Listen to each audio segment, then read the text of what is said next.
officer, let me answer, if I can, the question about the check. That was through Saturday, so it did not include Sunday or today. That will come. If there's, but I know that it indicated it was, so that was certainly a reasonable question. So, all right, you may continue.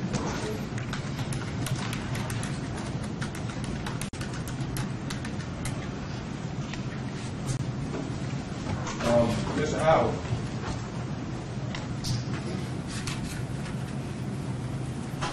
I'm not the best drawer, but I drew a little over. Appreciate it.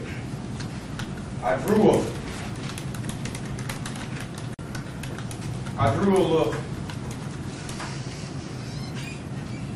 little map of Sycamore Drive that maybe can help us out. I'd like for you to look at this, if the court, if I may. Well, let Mr. Malden need to see it first.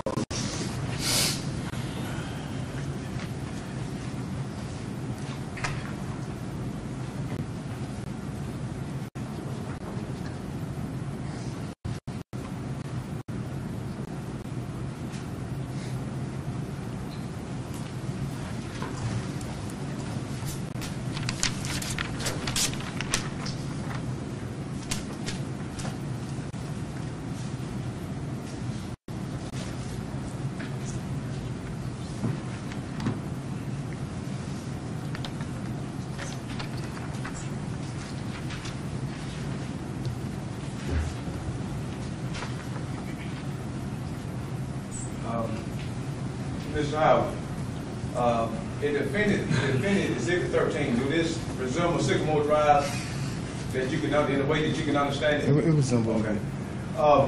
Is it fair, accurate presentation of what you saw that day? Fair to say you did? It's I would say not the scale, but yeah. Okay.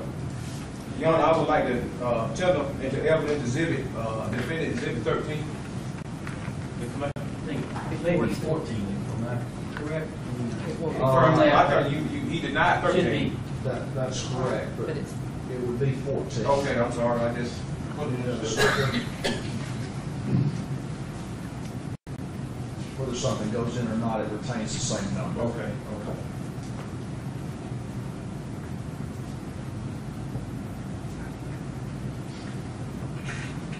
I would like to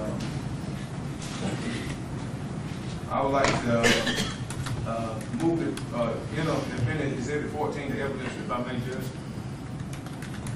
I don't have any objection. It's not the scale, but what it's worth, I don't have any objection, Judge.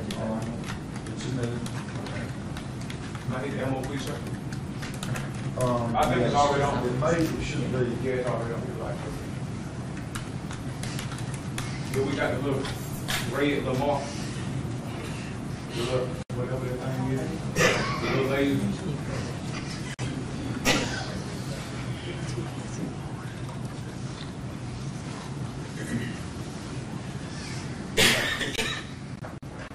Ms. Howard, you stated that you came down Sycamore Drive, right? This Sycamore Drive, this cascade on the river apartments right here. That's correct. And then we got River's Edge right here. That's correct. Okay. Now, you said you were coming down Sycamore Drive, correct, sir? That's correct. You said Matthew Hood was coming out of River's Edge right here, right, sir? That's what I said, yes, sir. Okay. Now, what I'd like to do is this Matthew Hood coming out of River's Edge, sir. Is it correct? That's correct. So Matthew Hood come out of River Edge and went over here to this apartment in Cascade River and pulled over right here. Is that right, sir? That's what I said, yes. Okay, now, I would like to give you this little laser, and I'd like you to demonstrate how you got in behind Matthew when you came across.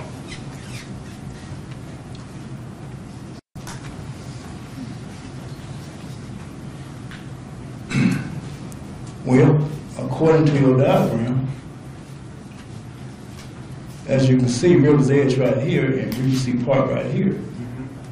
Because I got both of these driveways, both of these apartment complexes mistaken, but it was coming out of the driveway.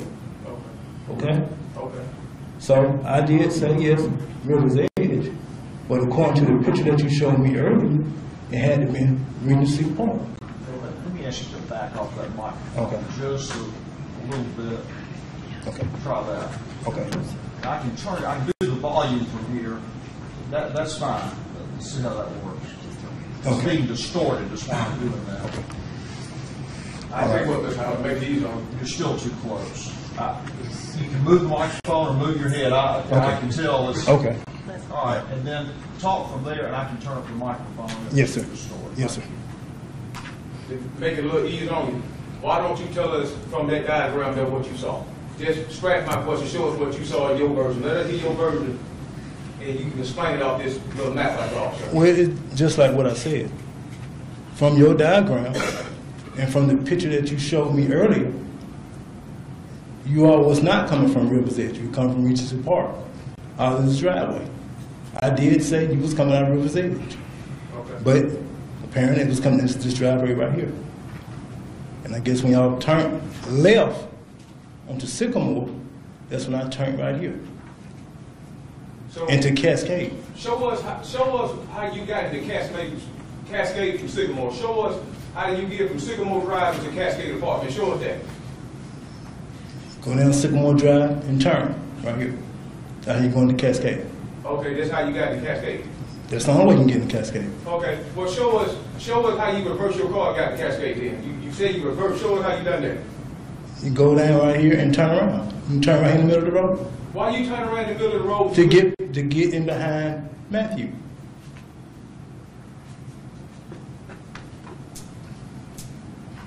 So you tell that Matthew Hood did not come from River's Edge condominium. That's what you tell her. He did not come from that. Is that what you tell From her? the way your drawing is. From the way the drawing is. Okay. He had to come from Regency Park. But I said originally River's Edge. But the way the diagram, he came from here and went here. But I did pass Matthew in the red SUV. So is it fair to say you didn't change your statement from earlier from River Edge to Regency Park? I'm not saying you change the statement. I'm just saying that's from your drawing. That's how it is. Okay. Well, can I please hear the ladies, please, sir?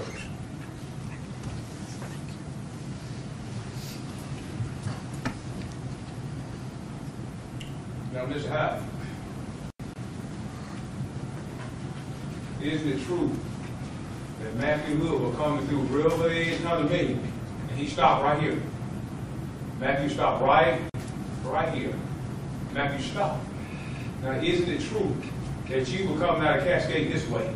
You was face to face with Matthew. You were face to face with him. See that? You see my little mark here right now?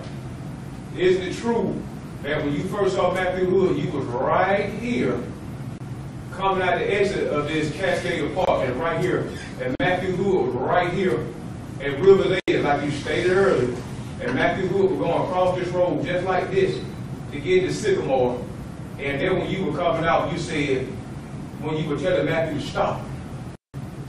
You see that? Matthew came right here from River Edge, right into Cascade, just like that. And you turn around. That's how you reverse your car, because you turn around like this and you pull it in there. Isn't that correct? No, I don't recall me going to Cascade. S.L. Jerry Johnson was in Cascade. So are you telling us right now you was not face to face with Matthew Hood? Just say you. Can I just demonstrate right here, please? Okay. Just say you. Where you at? You, and I'm us. Okay. I didn't mean to imply you there. Okay, just say you where you at, and we in the red SUV. And we coming across, you in Cascade, and we coming across in the red SUV, right face to face with you. Okay. Please. Look at, and you coming towards us just like that. When we facing each other just like that. I was not in Cascade.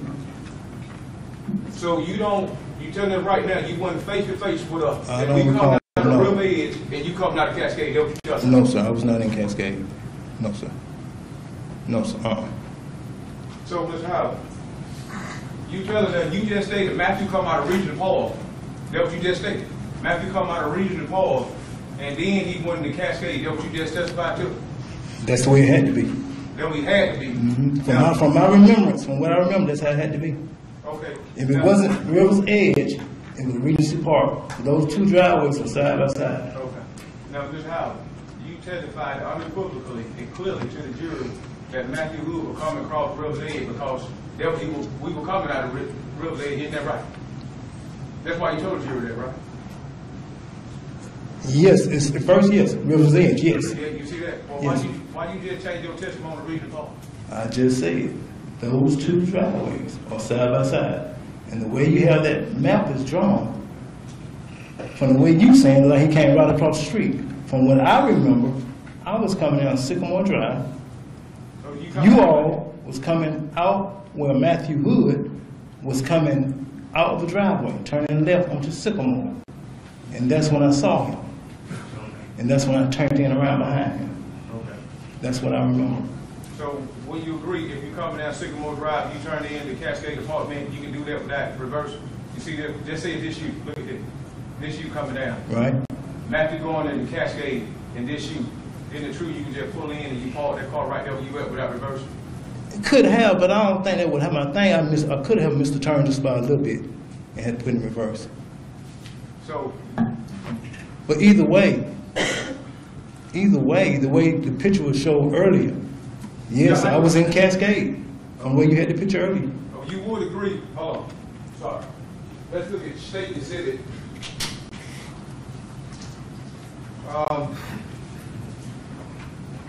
State Exhibit 149. I'm gonna give you one better than that. I'm sorry, State Exhibit 151.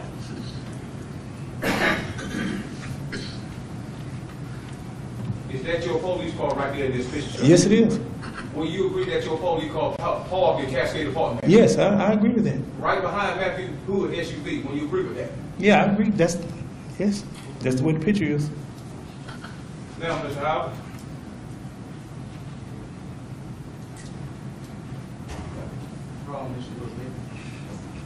Well, just a moment, I'm not sure what you're doing. Are you writing on your exhibit? Yeah, I can't do that. Well, I didn't know, but if I can't, unless, if I can't, I'll just disregard. Just disregard, Mr. Howard. I'm sorry.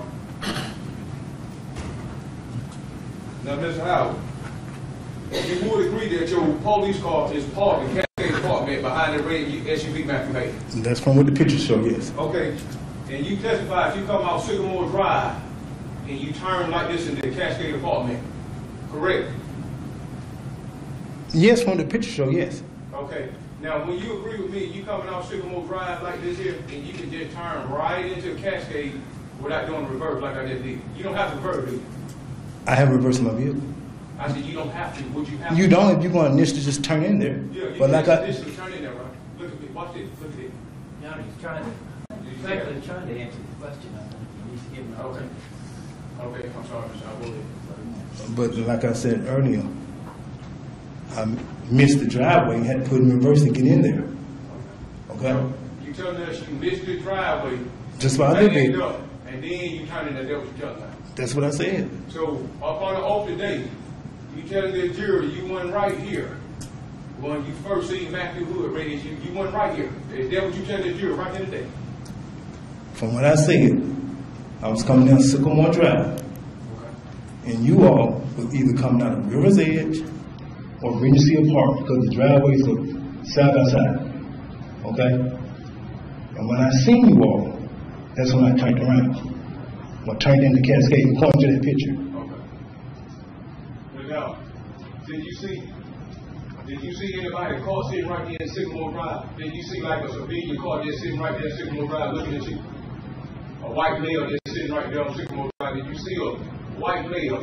When you come out of here and you turn around like this and did that, did you see a white male sitting right there looking at you in the car? No, I don't recall. You don't recall? I don't recall a white You male. don't recall coming out of Cascade Apartment right there either? No. Did Matthew Hood come out of River Edge or Regional Park? Could you be specific where he come from? It's one of those driveways. River's Edge or Regency Park. But you did testify he came out of River Edge earlier. That's what I said. Okay. Now, Ms. Howard, could you show up with your label, Mr. Jerry Johnson wore?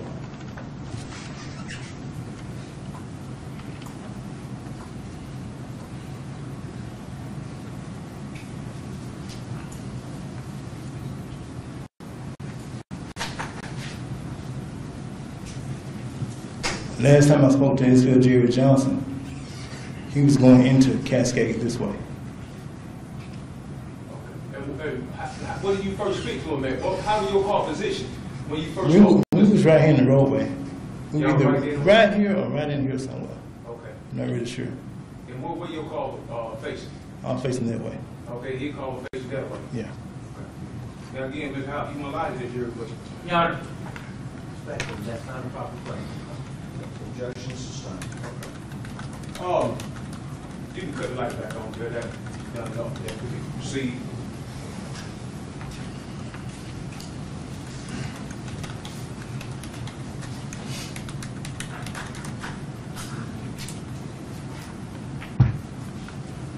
Now, Mr. Howard.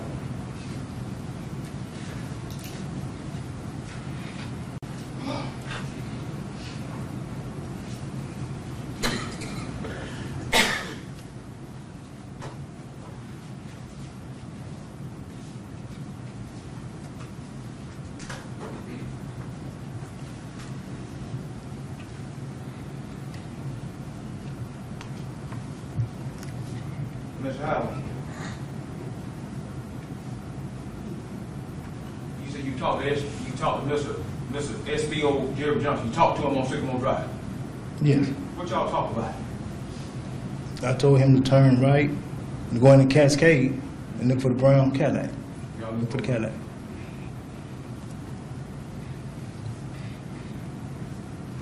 At that point in time, did you see any other car other than the police car on Sycamore Drive?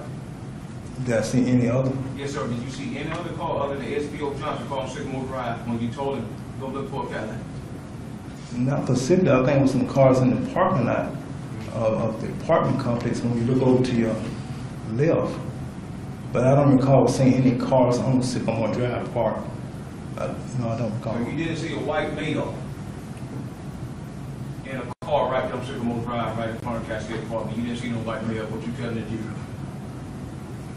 I don't recall, no. Okay. No. Did you see any people standing on Sycamore Drive? I don't think so. Right before you got ready to go, you said you seen Matthew Hood coming from an apartment on Sycamore Drive behind Howard Johnson. Is that correct?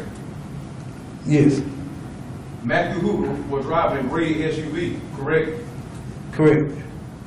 Could you explain what direction your patrol car position in when you seen Matthew Hood? Ask and answer. Sustained. Did you see anybody on the passenger side of Matthew Hood red SUV?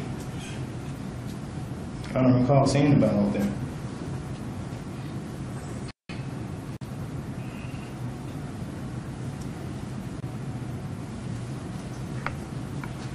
Do you recall telling Rebecca Shaw that you seen a pattern look like Jana Hood when you seen Matthew Hood? I don't recall, no, I don't recall that. Okay.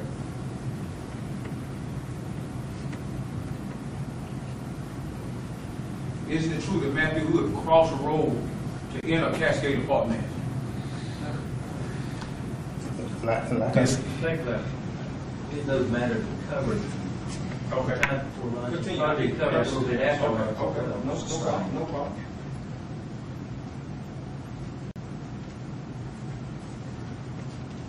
Now, you stated earlier when you first testified that when you saw Matthew, you can't remember if you yelled at him to stop. Do you remember what you told Matthew Hood when you first saw him? no. You don't. Do you recall yelling at Matthew Hood? Stop Hood! Oh, stop Hood! Do you recall that? I don't recall that. I could have yelled at him. I don't know how I did it. Why you don't know how? In some of this series, how can you not know what you know? I don't remember. Would it be a proper procedure to be yelling? Is it proper procedure to yell? That's why I asked you about that. The class, like talking to people. The class teach you not to yell. Just ask the Okay. question, please. Why was you yelling in an irate manner when you told us to stop? He didn't indicate he was No, yelling. it ain't what I he think that was indicated. It's the, a question. He can't answer for that. Excuse me, he's objecting. Okay, you're right. I would object. I think he answered the question that he didn't recall how he got him to stop. I think the defendant himself implied this is how it was done. He didn't recall doing that. So I don't think he asked a question that implies that that was his answer before, which was not his answer. You understand the objection? I don't agree with it, but I'm gonna go with what you say. I'm going to sustain your objection. Okay. Is it proper protocol to yell at people when you tell them to stop? Well, I guess he was trying to get their attention. And I was in a vehicle. Do they teach you in police academy to yell at people? This wasn't the situation. I was trying to get someone to stop. I thought Trying to do a police citizen encounter. Trying to talk to him, get information about where he was at. That's all. I thought you said you didn't remember what you told. You know, that's all. I don't know if it was a yell or on the PA system. I don't know how I got him to stop.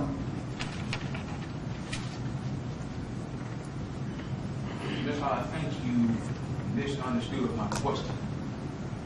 I asked you, do they teach you in police academy or any way in the Athens Clark County Police to yell at people? Not to yell at people, no.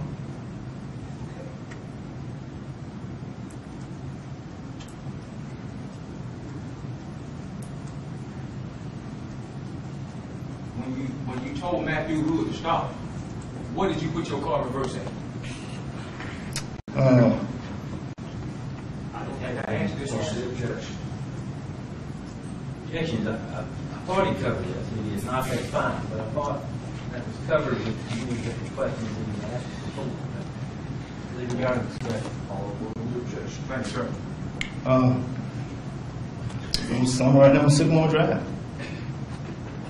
So you don't know when you told Matthew Hood to stop Hood, stop when you was yelling, stop Hood, stop the car Hood when you was yelling in an irate manner. What did you put that? What time did you put that car reverse? Well, actually, that's a misleading question. Because basically, you already indicated he didn't recall how he got him to stop. And his question implies that, he did in order to do that. Objection sustained. Okay. Did you turn on your blue lights and your siren to let Matthew Hood know that you were stopping? No, sir. Why not?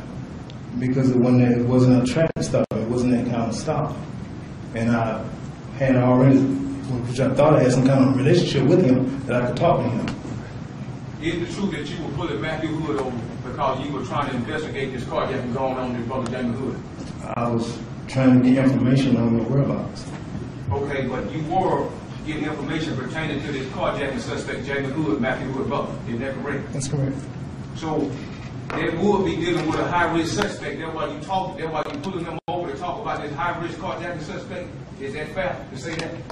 Well, yeah, but I didn't see you in the vehicle. Okay. But you still pulling Matthew Hood over to inquire about this carjacking suspect. That is. Okay. So isn't it safe to say that you were pulling him over, dealing with a high-risk traffic stop because that's what you were investigating? I wouldn't say it was a high-risk traffic stop. I asked him to stop, and he stopped. And that's all it was. Okay. Have you ever made any stops on people before? Traffic stop, ticket stops, anything? Traffic stop. You did. Did you put your blue lights on when you were writing the ticket? Just say you found somebody speeding, then you cut them blue lights on and let them know you want to stop. If I was doing a traffic stop or a stop sign, I would turn my blue lights on, yes. So you would turn your blue lights on with somebody running a red light or a traffic stop or a stop sign, but you didn't put them blue lights on when you looking for a carjacking suspect. That would be telling the jury. I was trying to get information from Matthew about your whereabouts. Okay.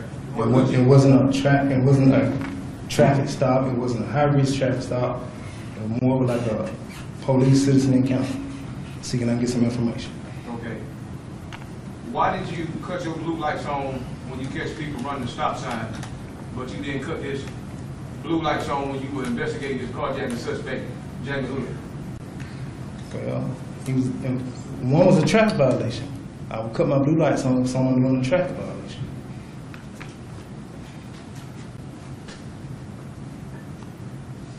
Did you turn your patrol car audio and video camera on when you told Matthew Hood to stop? No. Why not? Never asked you. I thought he just asked about the blue lights and siren and why he did that. If I'm not mistaken. Different question all along. Thank you, sir. Again, Ms. Howell, did you turn on your audio and video camera when you stopped Matthew Hood to ask him about this carjacking suspect, Jamie Hood? No. Could you tell the jury why you didn't do that? Well, again, in more police citizen encounter, I feel like I had a rapport with him. I did not see Jamie Hood in the vehicle. I didn't think it was a need at that time to do that. It's more like one of those things if I'm out in the community talking to people, I don't just get my video recording and recording people or anything like that. It's one of those type things. Okay, but you would agree that you would put a Matthew over to talk about this old carjack suspect, Jamie Hood, y'all looking for him. You agree with that? Yes. You don't think it's important? I'm sorry. Did you radio communication? Did you radio dispatch and let them know that you were pulling Matthew Hood over to inquire about this suspect, this carjacking suspect, Jamie Hood? Did you do that? Well, at the time, I had a phone call. All that happened so quick from Sergeant Epps on the phone. And I told him I had to go. And when I got him behind Matthew, my intention was to go ahead and get on the radio, but I didn't have time because that's when you had jumped out of the vehicle and I saw you. So that's when I'm trying to put his phone down all at the same time and do this and get my seatbelt. At that time, you was right here at my car door. And that's when I reached outside my window with both my hands and I grabbed you and you broke free.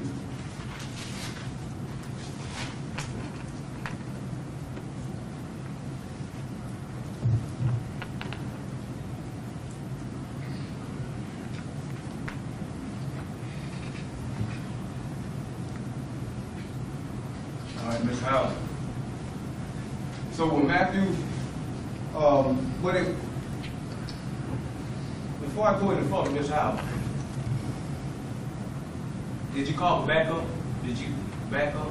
Hey, I got this carjacking suspect, Matthew Hood, brother. Did you call for backup? No. And let any other, can I finish, please? Did you call for backup and let any other unit know that you were pulling Matthew Hood over to inquire about this carjacking suspect, Jamie Hood? Did you call for backup and let your fellow unit know? No, sir. Why not? Because I saw HBO Jerry Johnson come around the corner. Are you a trained police officer? You a senior police officer, is that correct? Yes. So you train other police officers, new officers, you train the new one when they come on, do you do any training? Not now.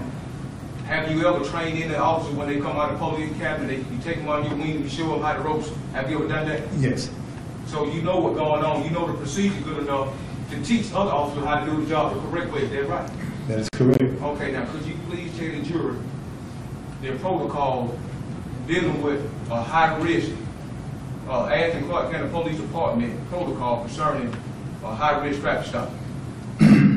On a high-risk traffic stop, you call out the dispatch, tell them what you got, but you wait till backup comes, then both of you all will make the stop on the vehicle. Is there any more? Not with this, because this was not a high-risk traffic stop. Okay.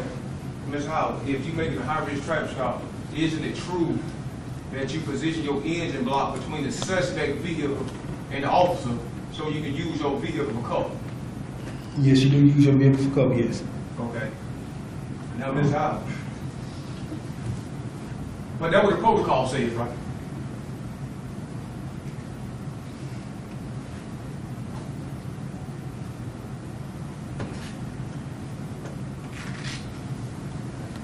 When you stopped Matthew Hood, did you position your engine block between his vehicle in your car, in you personally?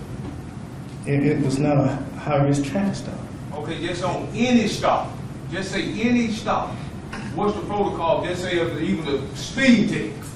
What's the procedure and protocol how you position your vehicle? When it was in the roadway, you would have your vehicle center off just a little bit to the left while you can see the driver's side door. If you can do it. Sometimes you can't do it. Just say if you make a speed ticket stop, you don't know if them person gonna jump out and shoot you or not, do you? No, you do not know. When you agree that's why they come up with protocol, whether it's a high-risk traffic stop or a speed ticket to ensure your safety, that's why they tell you to put the engine block there? That's correct. So it don't matter if it's a speed ticket or a high-risk traffic stop, you still supposed to put your engine block in between for your safety. Is that right, sir? That is correct, but again, this is not a high-risk traffic stop. It's just a casual stop for me making contact with Matthew Hood about your whereabouts. That's all this was. Okay, sir.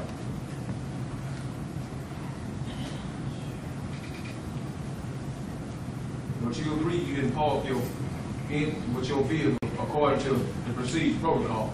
Would you agree with that? I didn't have time to do anything. Okay. But you didn't do it though, did you? No. Okay, thank you. Now, you stated when you stopped us, you said I jumped out the SUV and I ran between the SUV and your car. Is that correct? Mm-hmm. Now, Ms. Howard, when I first jumped out the SUV, did you see a gun in my hand? No, sir, I didn't. Didn't even have no gun in my hand, did I didn't recall seeing a gun. You could have had one, but I didn't see a gun. Okay. Now, Mr. Howard, you stated that you come through your car one and grabbed me. Why did you dive through your car one and grab me, Mr. Howard? No, that's a misleading question, but that's not what he said. Okay, I just go back. I think you're right. Ms. Howard, Ms. Howard, you stated that you come through your window, you said you put both of your hands on it. Isn't that correct? I reached both my hands outside my car door window. Yes, right. And I grabbed you. Okay. Because you was running. Okay. I'm glad. I appreciate that. Now, Ms. Howard, how could you be sitting in your car with your door closed and grab me from the inside of your car? How do you do that?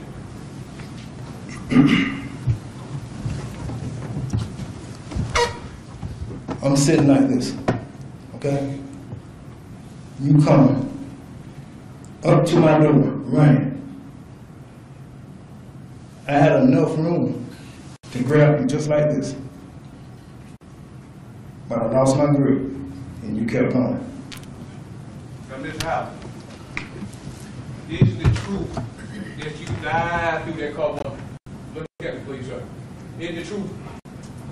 I'm you inside the back of the car, just me running by. Is the truth that you dive through that window and grabbed onto me? You mean dive like? Yeah, you come out the window on me like this here. I couldn't do that. Well, I had a seatbelt on. okay, well, how did you grab me if you got the seatbelt on like this? You just told the jury you didn't grab me. How in the world can you grab me with both hands? And Easy. you got your seatbelt on, you can't get your arm Let on. it finish, you get to answer the Okay. question. I believe he just demonstrated how he did that. And that was already asked. When you asked him how did he do it, I think he just demonstrated and answered that particular question, if I'm not mistaken. Objection sustained. Ms. Howard. Did you hear me objection? Yes, sir. Yes, sir. Ms. Howard, when you went to school to be a police officer, did any of your instructor ever tell you to come through with one and grab somebody? No, they didn't tell me that, no. Have you ever known any police in the history of the world to come through with one and grab somebody? Well, you know, we police officers, we have to stop the suspect from fleeing. I do understand you, sir. I think you misunderstood my question. Do you know any police in history? North, South? That's not a proper question. Is that any police officer in history of the world? Okay. Okay. What? When you went to school to be when they trained you, do the Athens Clark County Police Department teach any of their officers that come through a car when they grab a suspect? No. So you the first one? You the first Athens Clark County Police Department that you admitted you understand and come through the one to grab somebody in the history of Athens Clark County? No, that's argumentative, and of course, the only way for him to know that would be through his.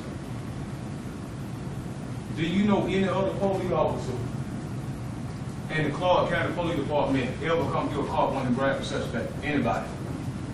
I don't know of anybody. So you would agree you the first one that you know to come through a one to grab a suspect? Well, I can't say what other people do, all right? I know what I would do. And I guess if the situation will come again, I'll probably do the same thing, grab you. Something that tragic might happen too, wouldn't it? Yeah. Absolutely. I'm going to ask you to go to the jury room, please.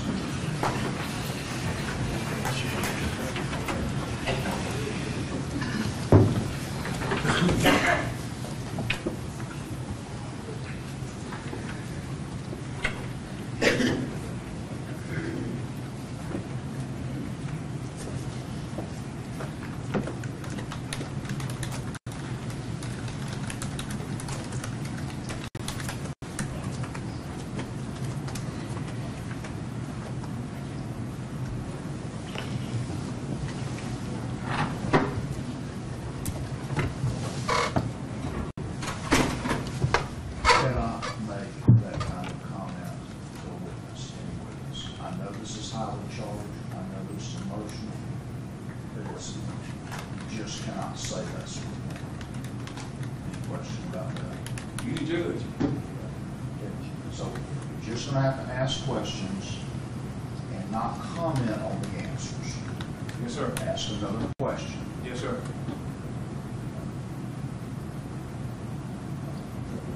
Let's see if they're ready to come back.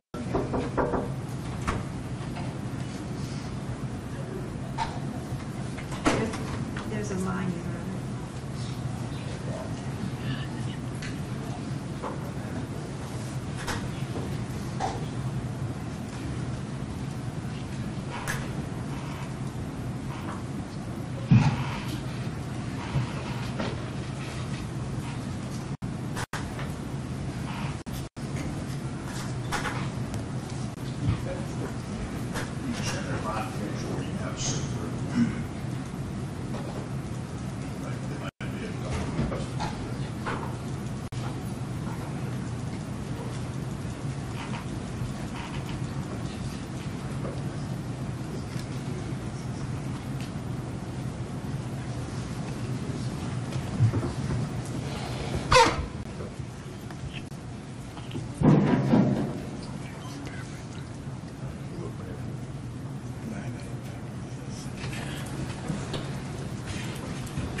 You may ask another question.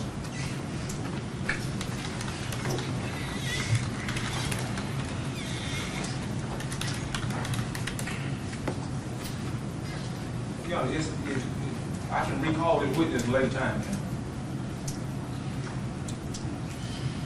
In your case, if he's subpoenaed, I can't say if I got a subpoena.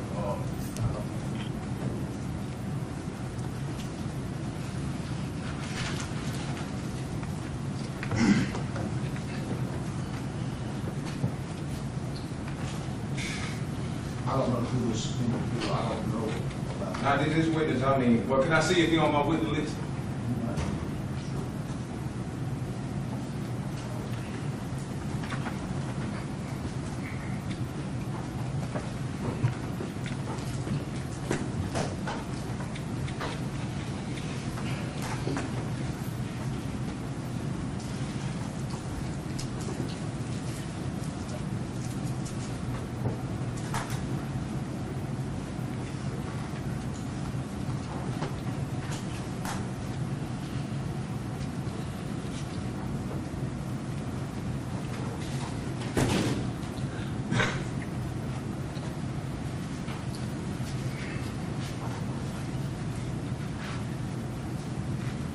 looking, I don't want to imply that that's the only way. I mean, there may be other ways. That's why I asked you. I can't advise you on that. All right, let me just see.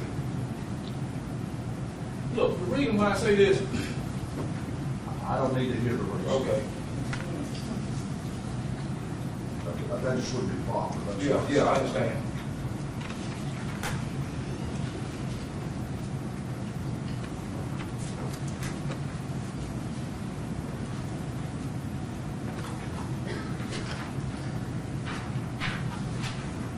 I mean, 1 second. Right.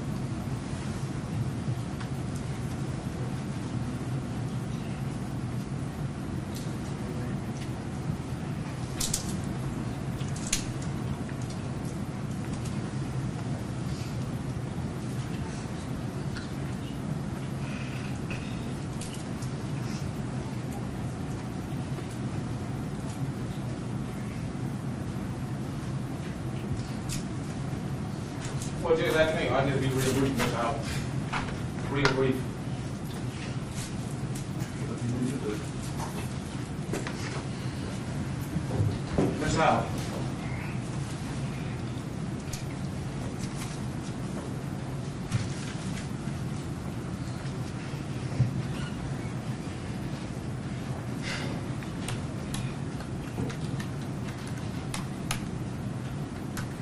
When you saw me get out that car and you recognized it was me, why didn't you get on the radio and tell them that you got the suspect, Jamie Hood, and you got to be on it? Again, I already saw his field Jerry Johnson coming down. Okay.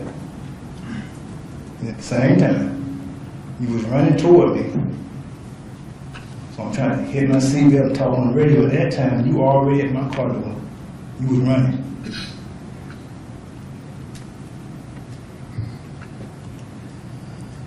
Okay, once you recognize Jamie Hood, why didn't you call Central Communication and say, I got this carjacking suspect, Jamie Hood, in my sight and requesting backup? Why didn't you do that? I saw Jerry Johnson. He was real close. He was maybe 50 yards, 75 yards away. He was already coming toward me. He was seeing the things that was going on. And at that time, that's when you was already just at my car door. You was moving that quick. And I'm trying to hit the seatbelt and talk on the radio. That wasn't working. So the only thing I did was just grab you. Isn't it true that instead of grabbing me, you could have grabbed your radio and said, I got this carjacking suspect, Jamie Hood, in my vision? Matter, If, I think he just answered the question about what he did and how he was not, even though he tried to do that, he was not able to. That has been asked and answered several times. I'll rule the objection while I answer the question. Thank you, sir. Again, Ms. Howard, instead of grabbing me, why didn't you just grab your radio and tell Central Communication Rest Center officer, I got this carjack suspect, Jamie, who just ran past my car? Why you didn't do it, man? because you was right there at my door window. We help police, or we have to react. You was right there.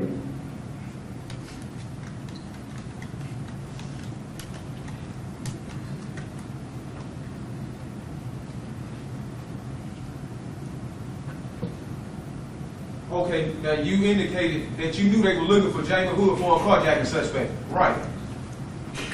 Right, you knew they were looking for me. You told the jury, you pulled me up on the computer, and you knew they were looking for this Jamie Hood. My face was on your computer, correct? Yes. Okay, when you recognized me, you had the carjack suspect in your visual, Mr. Howard. You spoke to call in and told him.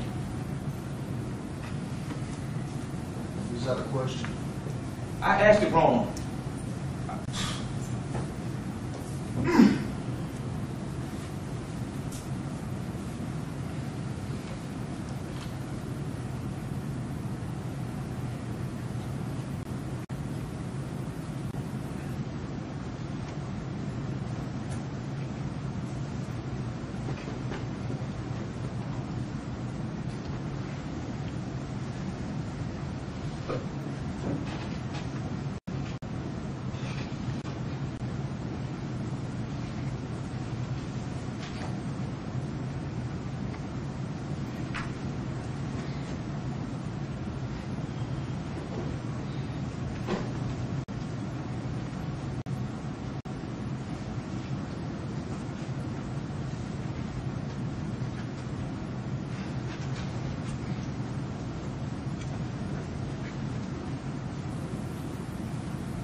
Ms. Howard.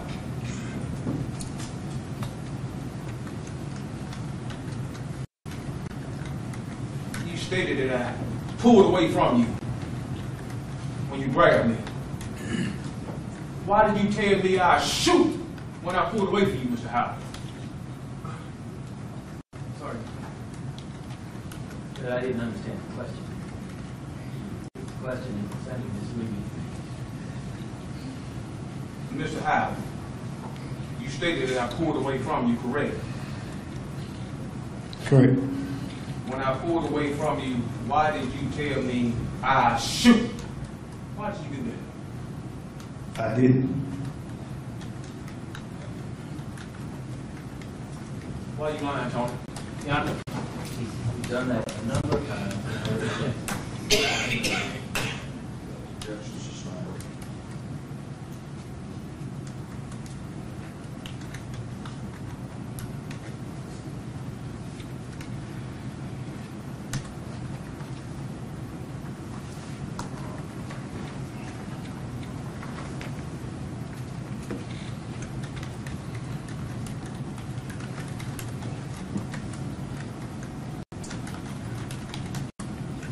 What shoulder you got in? What shoulder did you get shot in? Your right shoulder or your left shoulder?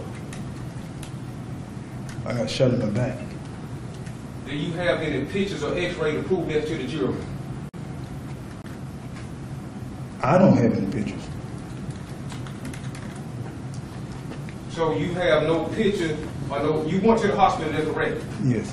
So you mean to tell me the prosecutor, you, or nobody, the Athens County Police got no pictures of you or no x-rays of you and you'd have been shot? That's what you're telling the jury. The question was, does he have any? Well, do you know of any? Do you know of any pictures or x-rays of you being shot that you can prove to where you were shot at? I'm pretty sure the hospital has some kind of records or documentation of it. The Athens County Police Department or the prosecutor office didn't provide you with no picture, let you see them yourself, sir? I don't have them. Have you ever saw them? No, I haven't seen them.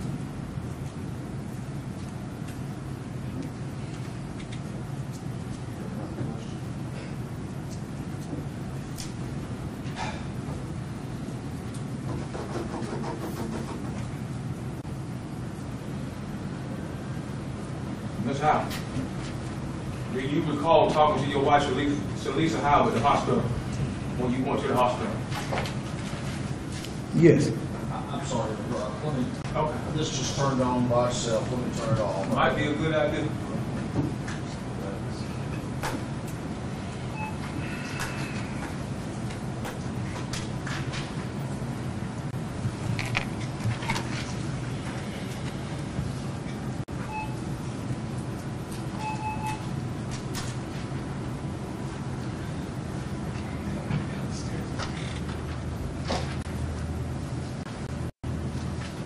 You may continue, it's not necessarily turned off, I don't know where that's coming from, so. You talked to your wife, Shalisa, at the hospital. Do you recall that? Yes. Do you recall telling your wife, Shalisa, that you were sorry that this happened? That's what she said. I said.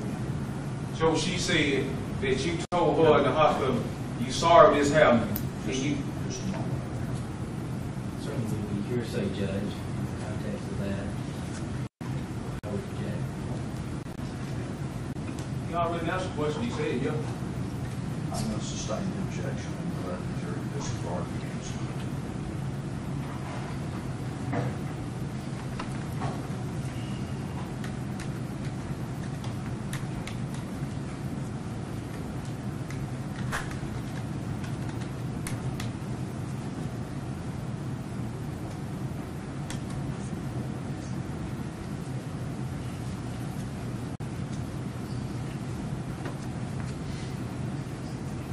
I got one final question for you, Mr. Howard. I'm going to let you go, sir.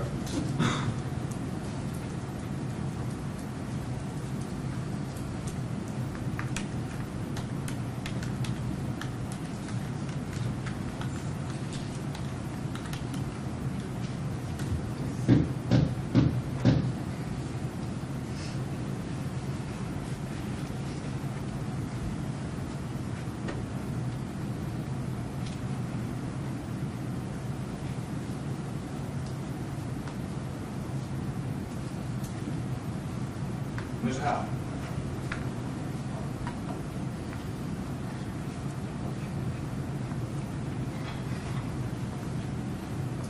Do you think that if you had to grab that radio and call and let the other units know that you saw me, instead of grabbing me and telling me that you were going to shoot? Let me finish my question. Objection. Objection. I would object. First of all, it's been asked and answered. Part of this question implies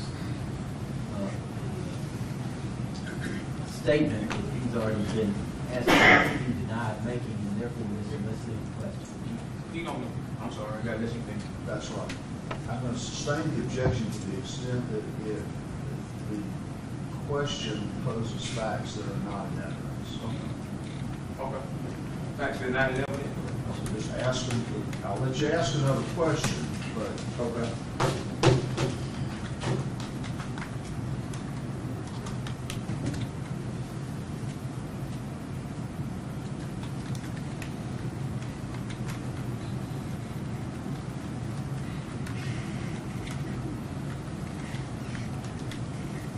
Ms. Howard.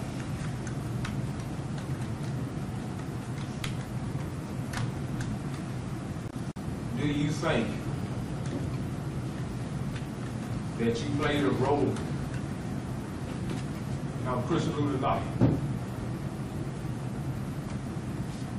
Can you repeat that? I said, do you think you played a role in Officer Chris Luda's life? Do you think that? No. That's the proper question. Calm down. No further question. Redirect. Yes, Your Honor. I retrieved states number 10 and defendants 14.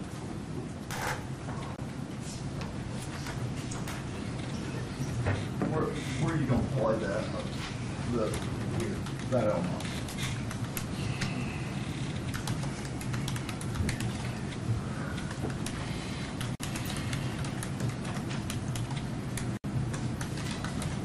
I've got it here.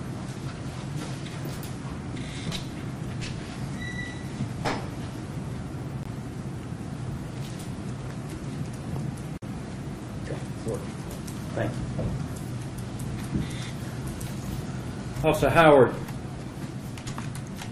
as far as your testimony here today, back, are you remembering as best you can the events that happened on March 22nd up to the point that you were shot? Yes, sir, the best I can. And after you were shot, let me back up, rephrase. You recall feeling something where you pointed on the left side of your face, is that correct? More right here. Yes. Up high. And that felt like somebody hit you? You felt like you were hit at that point? Yeah, with a fist, maybe. What is the next thing you remember after that?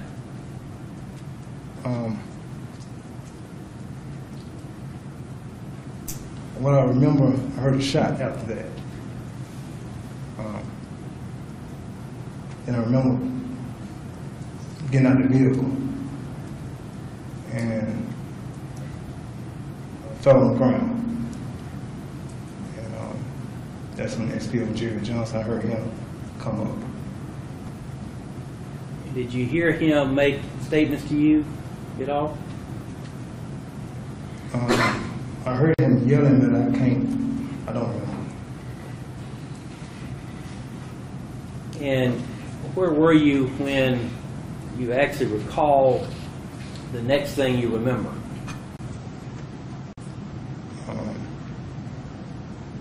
In the hospital. During the CAT scan? Yes, sir.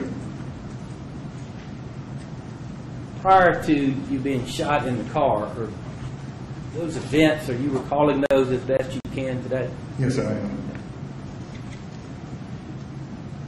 And in the hospital, do you recall Agent Rebecca Shaw or anybody else coming in there taking a statement from you at all while you were in the hospital?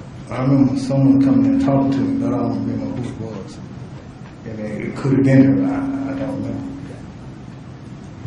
And if that was recorded, there'll be a recording of that, correct? Pretty sure, yeah. Okay. I guess. Now, the defense showed you a handwritten diagram. Let me show you states number 10. Before I do that, let me ask you. You recall when you saw Matthew Hood in the red SUV, he coming out of some sort of driveway on the right? That's correct. And from your memory and what you recall, what apartment complex did you first remember that was coming from? River's Edge. Was that a driveway that you believe was across from or almost directly across from that second entrance to Cascade? Yes, sir. And let me show you states number 10.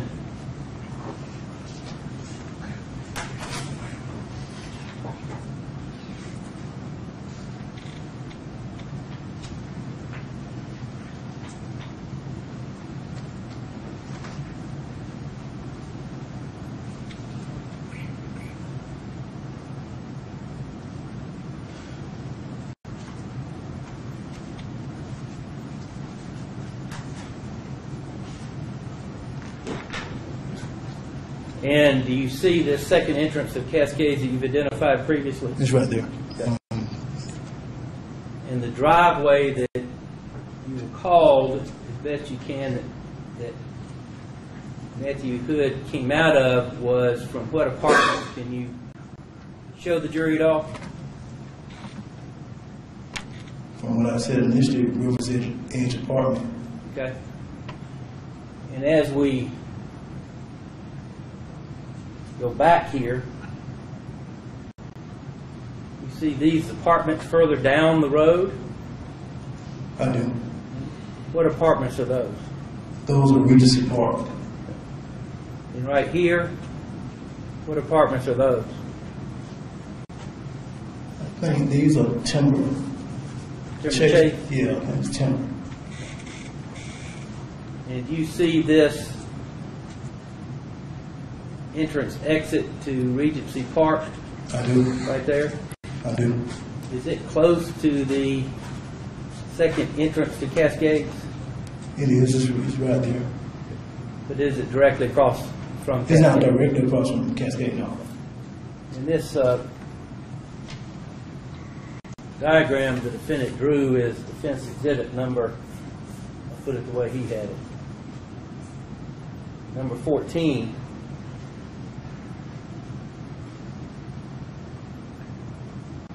This second entrance to Cascades in that diagram, does it appear to be further down from the entrance exit to River's Edge than what it actually is according to the actual scaled aerial? You saying it's Cascade down a little further? No. Compared to this one right here. That being River's Edge and this being Cascades. Do those appear to be almost directly across from each other? From Exit of River's Edge, right here on this drawing, yes. is that correct? Yeah. I'm sorry? From that drawing, from right there, it's like directly across, and that's the driveway. And that's an aerial photograph. Yes. Okay.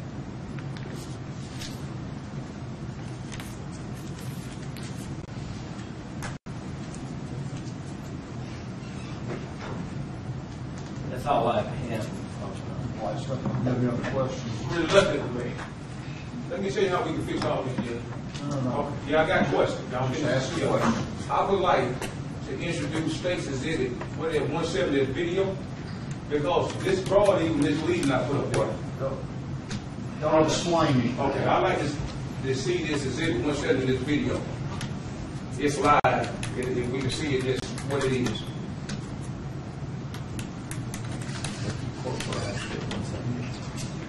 You're asking for view 170. Yes, sir. It definitely has with the officer law video. That's the short version. The short version. We don't have to look at it all. Are you prepared? Are you? I'm prepared to put it in line, yes, sir. All right.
Now,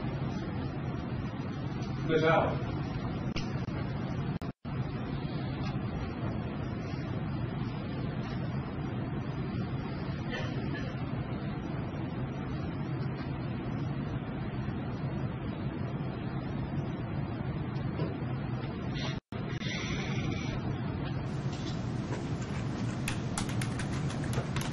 Okay, Ms. Allen, will you agree this car coming down Sycamore Drive, sir? Yes.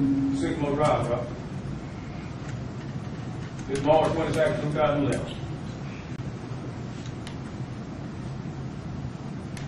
Now, when you agree this right here, River's Edge apartment, you see right here with this white arrow at? Yes. Okay, this River's Edge apartment in it. Mm-hmm. Okay, this is the driveway that leads right here. Now watch the camera, I'm gonna let it roll. Now you see that's your driveway. Right. Now when you agree that that's your car right there. That's right.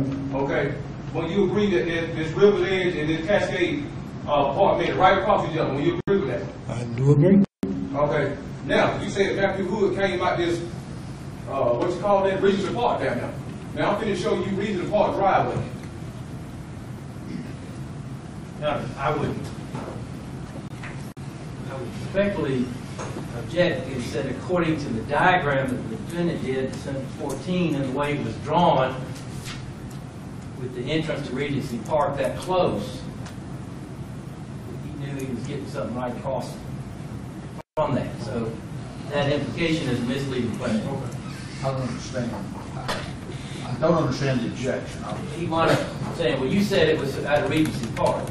What he said was, well, if that's a correct drawing where Regency Park is right here, then it could very well have been Regency Park.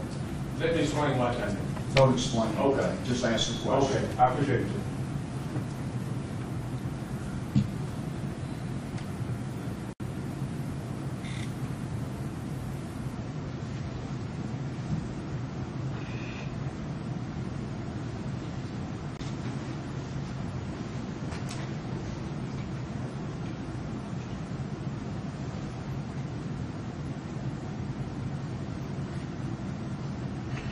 Ms. Howard,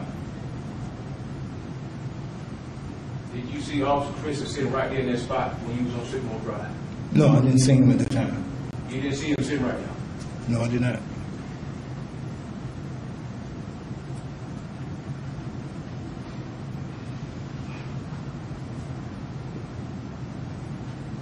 Now, this is the entrance right here on Sycamore Drive. I mean, this is Regis Park. When you agree they ain't get right beside River's Edge, that's a pretty good way to park, isn't it? Not a pretty good ways apart, but it's apart. Okay, did you see Matthew come out that? Did you see Matthew come out of that entrance right there? Or did you see him come out that River's Edge when we just showed? From what I saw, he was coming out one of those driveways. That's exactly what I said. Which one? Was it River's Edge or Regis Park? Don't know. He was coming out of one of them. You seem to know that you reversed the car, but you don't know where he come from. He was coming out either River's Edge or Regency Park. When you agree that Regis Park exit is farther down the road than Regis. Well, I saw a vehicle come out. I saw that SUV come out of the driveway. Okay.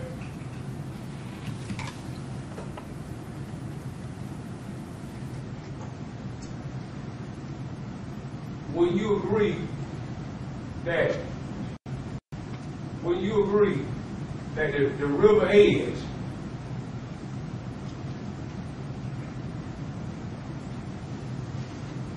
will you agree that this River Edge exit is closer to Cascade apartment than that Regis Park? Yes. Down the road. That's as a matter of fact, that's about 20, what you got, 20, 30 yards down the road.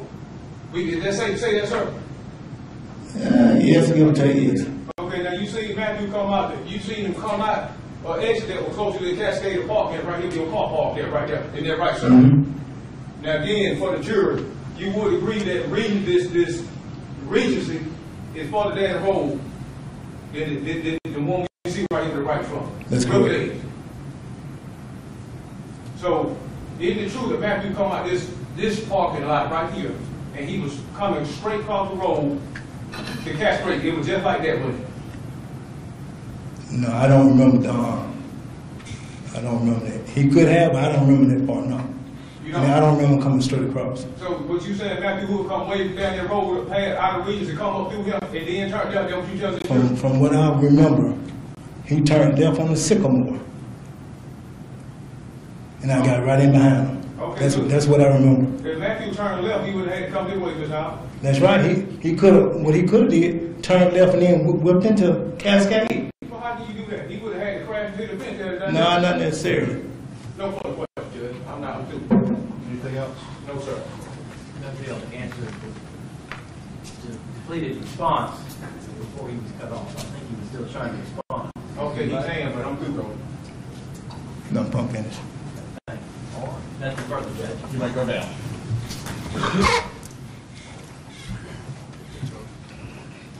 The lights, please. Call your next witness. Gary Johnson.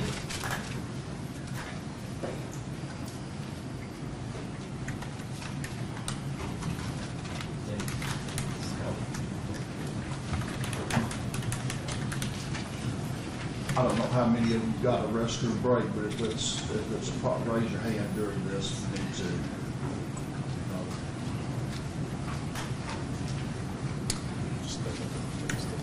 Officer Howard, excuse Judge. Judge?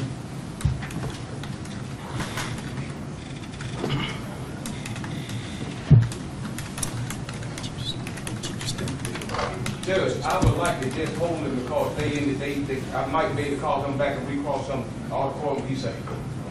Well, we may need to deal with that outside the presence of the jury later on today. All right. Okay, thank you. Would you raise your right hand, please? You solemnly swear the testimony about the court in this matter of State versus Jamie Donnell Hood will be the truth, the whole truth, and nothing but the truth, help you God. I do. Have a seat, please, sir.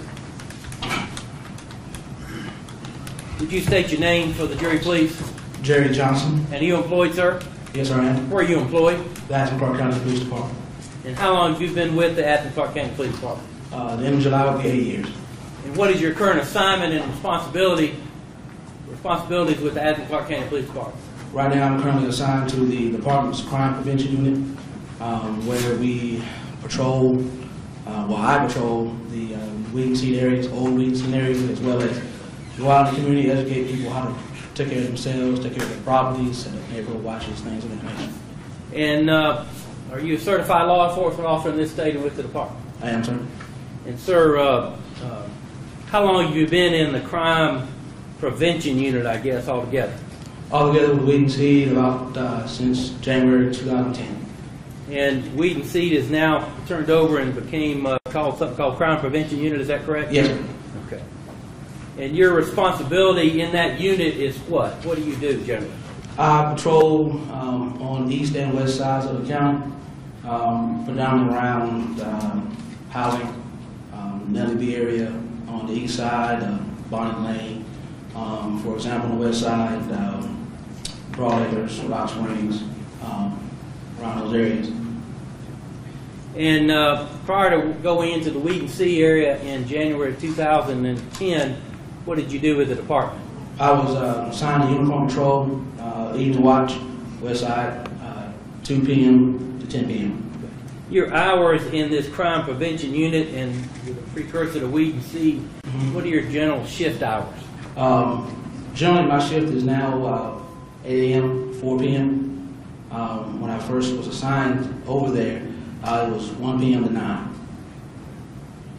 And the folks who were in that unit, did they sometimes have staggered shifts at all? Yes, sir. Yes, sir. Officer Howard was there, and he was from 8 to 4, and I came along around, again, 1 o'clock to 9 p.m. And prior to working with the Athens Clark County Police Department, what did you do, sir? I was about maybe a year and a half or so. I was a service advisor at the Akron Volvo dealership here in Athens on the Atlanta Highway. And where did you grow up? I grew up in southwest Georgia, a little small rural county, Randolph County, a little town called Coleman, Georgia, about 45 miles so to the west of Albany, Georgia. Did you go to high school down there? Yes, sir, from the Randolph Clay High School. When did you graduate? 1991. Following high school, what did you do, sir? Following high school, I attended my local 2-year college there, Andrew College. Finished Andrew in 1994. Took some time off to work a little bit. Then I moved on up to Columbus, Georgia, to finish my degree in business at Columbus State University. And did you finish that degree? I did, sir. When was that? 1998. And after being there at Columbus, did you stay down there and work in Columbus area for a period of time? I did. After college, I ended up getting a job with Enterprise Rental Car. I met my future wife there, and we, around 2004 or so, that's when we moved up here to Athens. She's originally from here. And why did you move up here? Shortly after we had our twins, my wife became ill. We wanted to be near family, and made the decision to come here instead of going back to Southwest Georgia. And do you know Officer Tony Howard? I do, sir. You know him as a fellow police officer? Yes, sir. And how else do you know? He is my brother-in-law, sir. And how are y'all brother-in-laws? My wife is his wife's younger sister.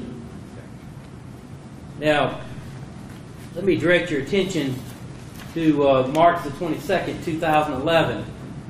Did you work on that particular day, sir? I did, sir. And during that time, you were in the Weed and Seed program with Officer Howard? Yes, sir, I was. And at that time, what was his shift generally? His shift was 8 to 4 at that time. And what was your shift at that time? 1 to 9. And when you came in for your 1 to 9 shift, what time did you normally arrive? Me being the early bird I am, I kind of come in about 12:30, 12:45 that day. And at that time, my former lieutenant had me to visit the briefing of the evening watches. So the first one up was the west side. So I was on my way to the west side. Where did you actually report to duty, I guess, when you actually came into work? I reported to the east substation over on Fairview Street. And did you have an assigned vehicle? Yes, sir. Okay. Yes, sir. And did you drive it to work, or did you pick it up at work? I drove to work. It was my assigned take-home vehicle. Okay. And after reporting to work there at that Fairview substation, you proceeded to head out to the West Precinct there at the mall, is that correct? Yes, sir. Can you tell the jury, if you will, what happened, I guess, on the way out there to attend that briefing on the west side for that evening watch shift? Again, I came in a little early, stopped over at this substation, and began to make my way over to the west side. When I overheard a call on the radio about an injured individual coming out of the trunk of a car. So what I did was I drove toward the west side, keeping an eye out for a suspected vehicle. And once I got over to the west side, I could continue on to the west side, looking for, I think it was a 2000 model DeVille. Cadillac DeVille? Yes, sir. Was that a car that you had some familiarity with based on your work with Enterprise? Yes, sir. With Enterprise, we carry a lot of GM products, so I was very familiar with the make and model of that car. So again, I was looking for that vehicle. Didn't see it, so I continued on over to the west side via the Atlanta Highway. Is when shortly after that I overheard dispatch advise Officer Howard about an area on Sycamore Drive where that vehicle would be or may be. So I did a U-turn in the parking lot of the Hobby Lobby and went back towards his direction. I had a few minutes to spare before briefing was started. So I headed back towards Sycamore Drive. And did you actually find yourself or make your way to Sycamore Drive itself? I did, sir. Did you turn off the Sycamore off Broad, or did you find some cut through? No, sir. I went up all the way up Broad, where Broad intersects with the Atlanta Highway. Excuse me, where the Sycamore intersects with Atlanta Highway. So I turned on Sycamore.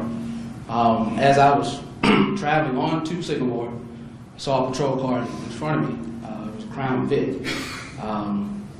So anyways, I turned on to Sycamore, turned into Cascade on the river, and made my way around the back side of that complex. And that vehicle that I saw a few moments ago, prior to that, came around the other side, and that vehicle was actually Officer Howard. Okay. As you turned onto Sycamore, you said that you saw a Crown Vic. Was that in front of you, further down Sycamore? No, sir. I was traveling eastbound on Atlanta Highway. I'm sorry.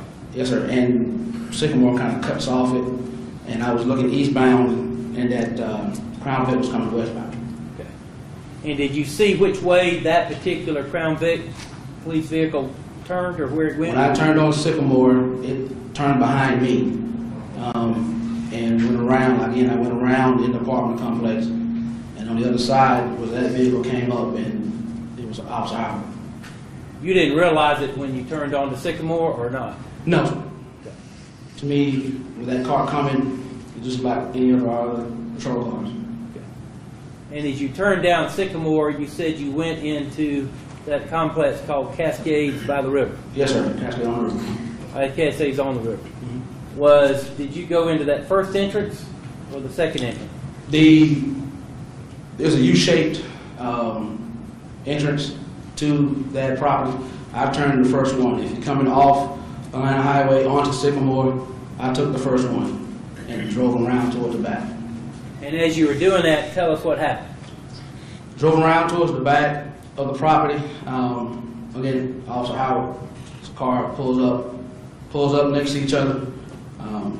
We talked for a few moments, particularly about the car that we all were looking for. He drove away, and I drove away. He drove towards the entrance. I came in, and I went toward the way he came.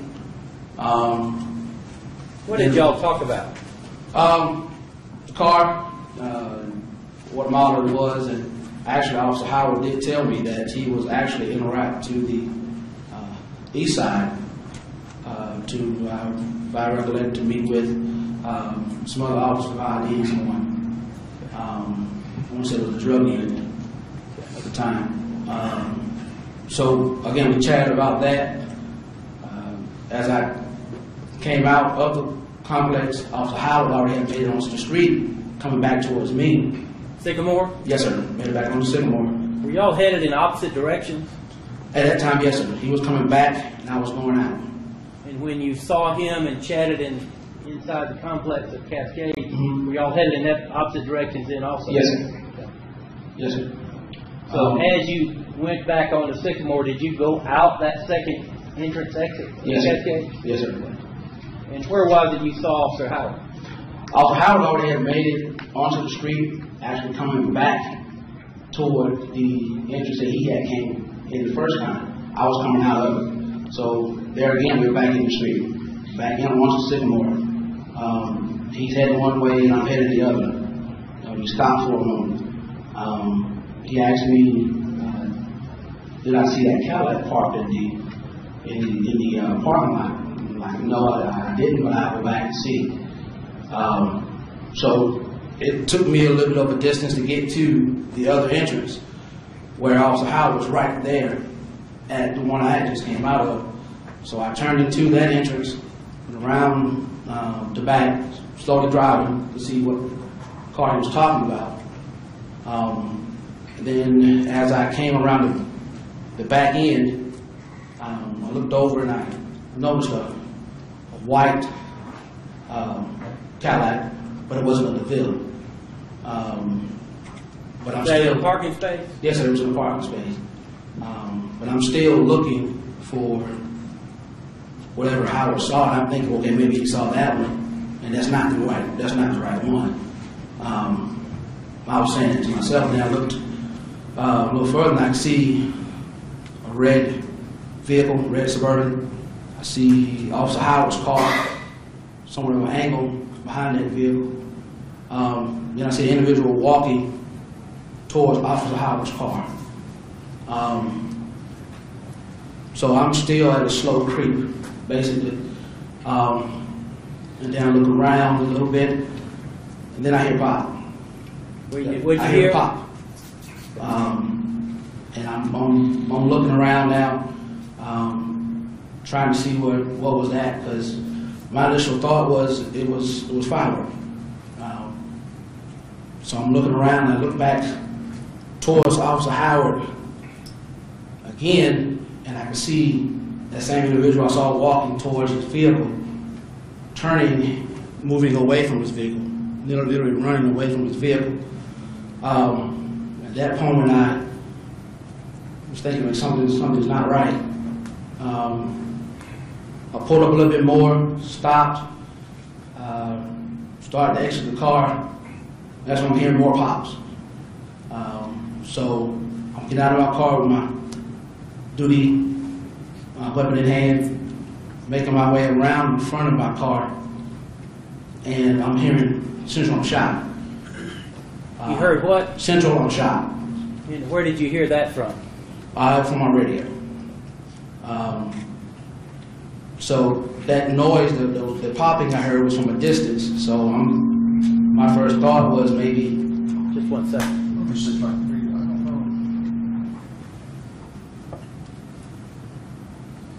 Move that microphone towards you some, then I can back off of it. That's fine. Okay. Try that. All right.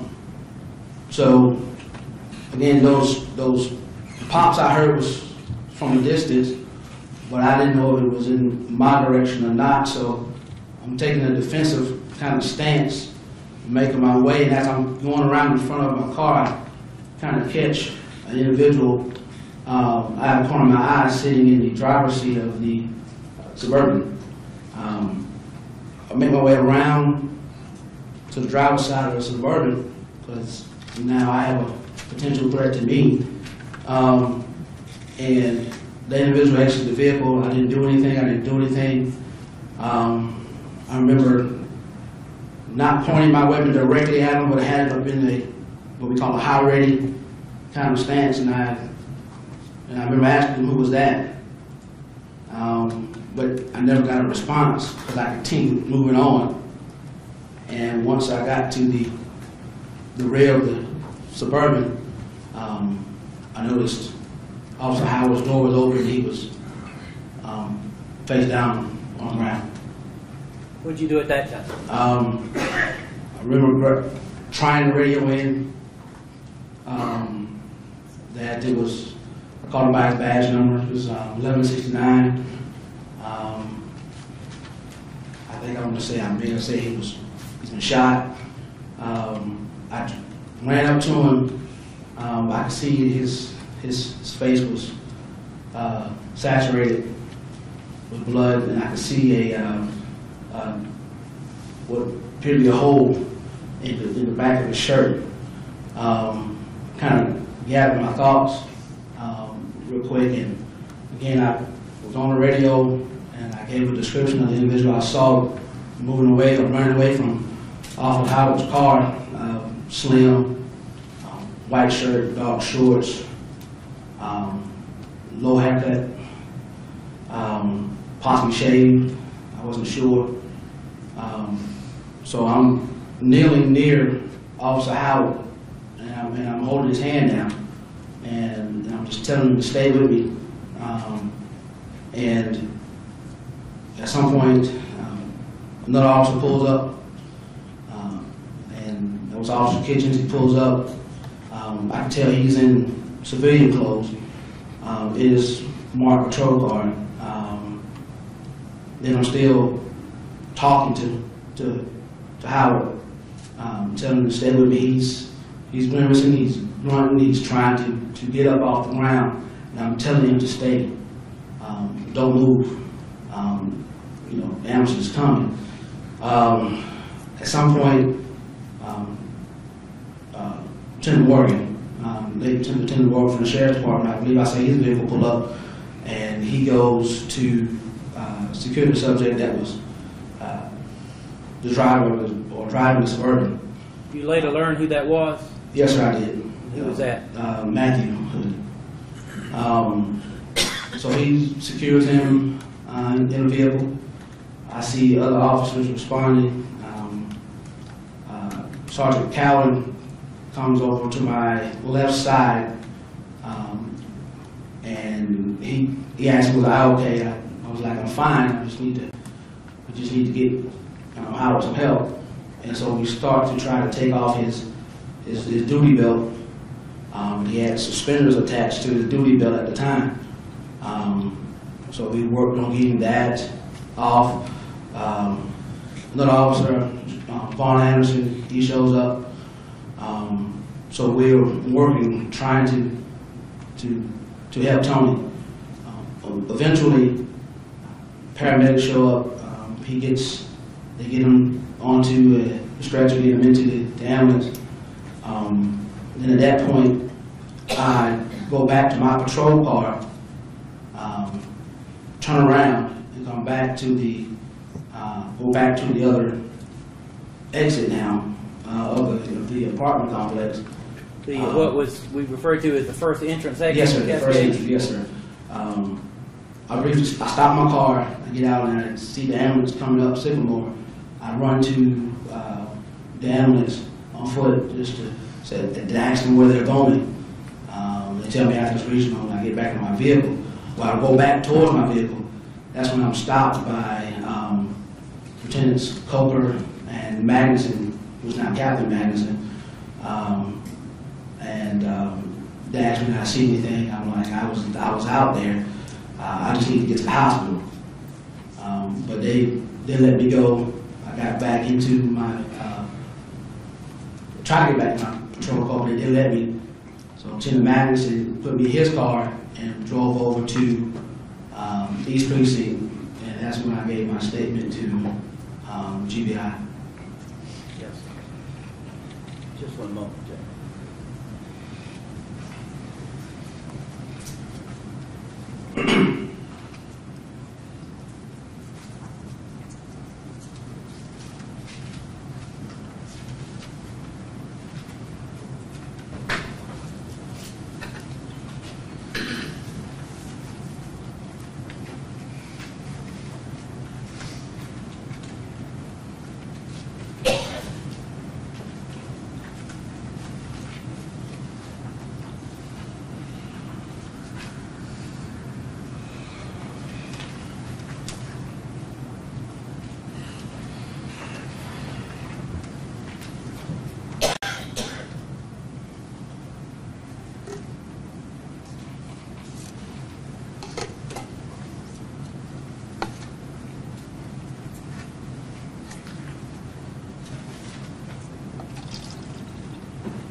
Let me show you, if I may, what's been marked as State's Exhibit and admitted into evidence, State's Exhibit number 10.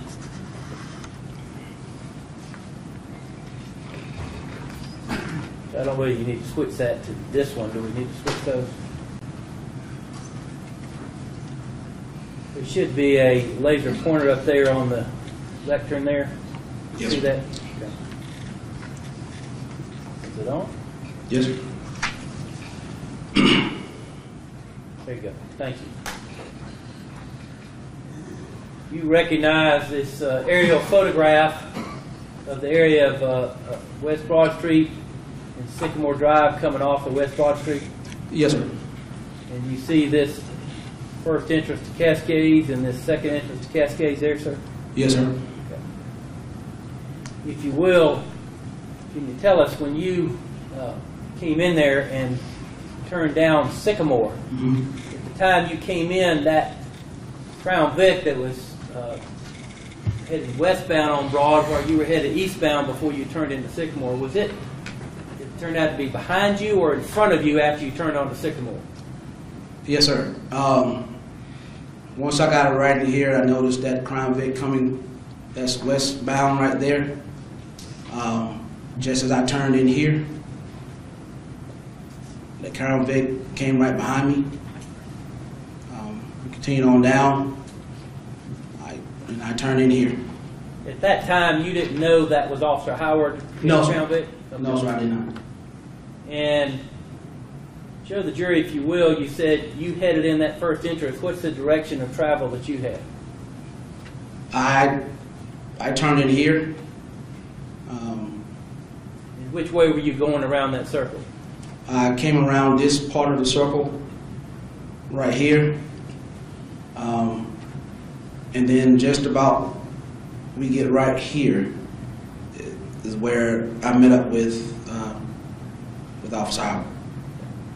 Y'all were going in different directions in that circle? Yes, sir. If you turn in here, of course, you're going to go around this way, here, around that way. So, yeah, we were going in opposite directions.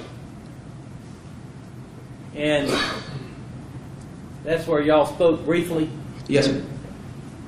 and then following that, you proceeded to do what at that point? After talking to Officer Howard, I continue to come around this way. He goes around that way. And then once I'm pulling out here, he's already coming down towards me. So the second time we're talking, I mean, it was only like a second or two. It's like right in there.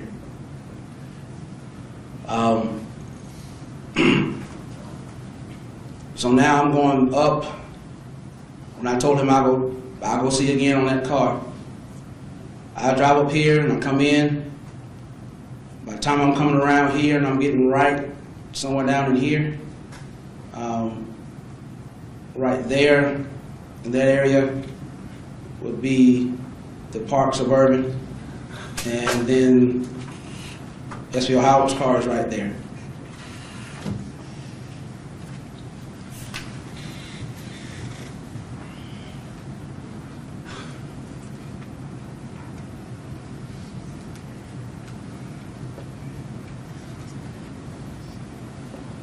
Let me show you first what's already been introduced as State's Exhibit number 148. You recognize that being Officer Howard's car and that being the Suburban? Yes, sir. Those appear to be where they were at the time of this incident. Yes, sir. Let me show you what's been already been introduced as State's Exhibit number 153.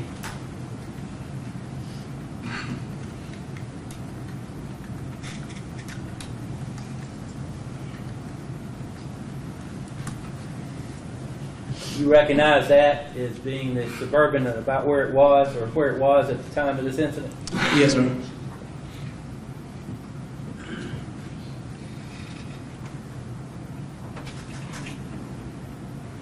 And in this photograph here, can you say about where you were when you first saw someone get out of the red Suburban and start walking?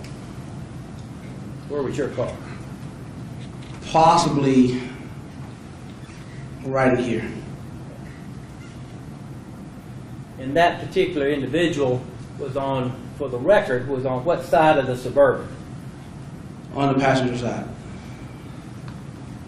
And did you see him, the fellow you've described with the white shirt and the dark shorts, you see him actually exit the vehicle, get out of the vehicle?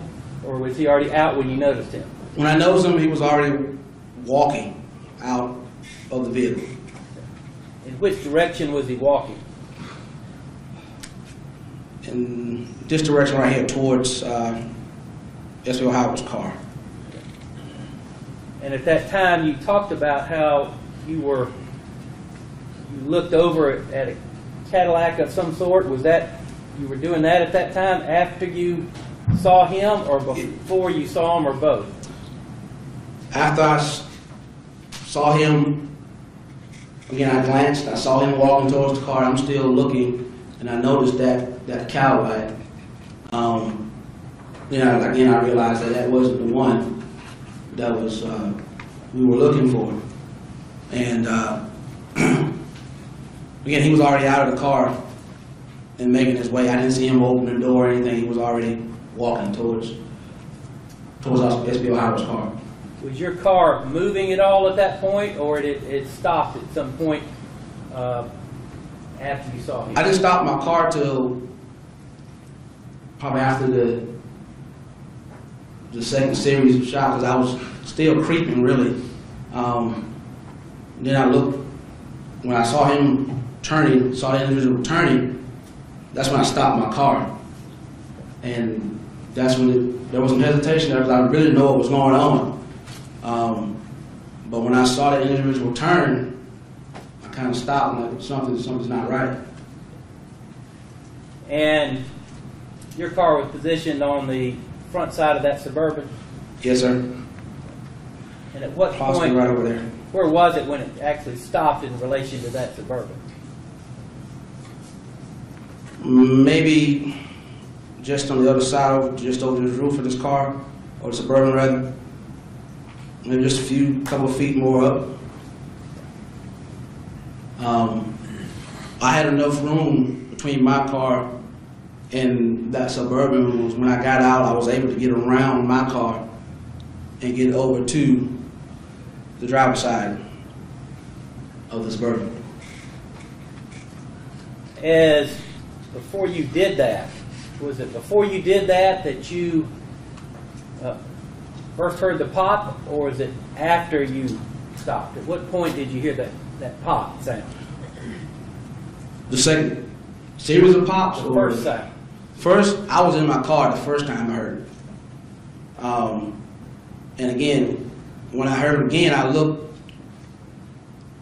and I mean, to me, open air gunfire, I'm not a gun enthusiast, but it sounds like firecrackers to me. That's what my mindset was.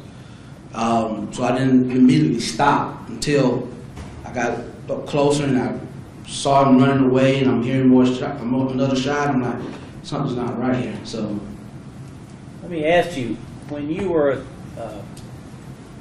first saw the person with the white shirt and the dark shorts walking in the direction of Officer Howard's car, did you look away for a moment to look at that Cadillac?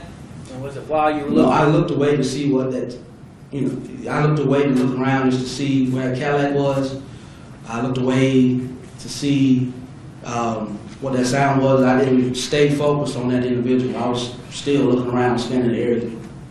And were you looking at that individual when you heard the first set of pops, or the first pop?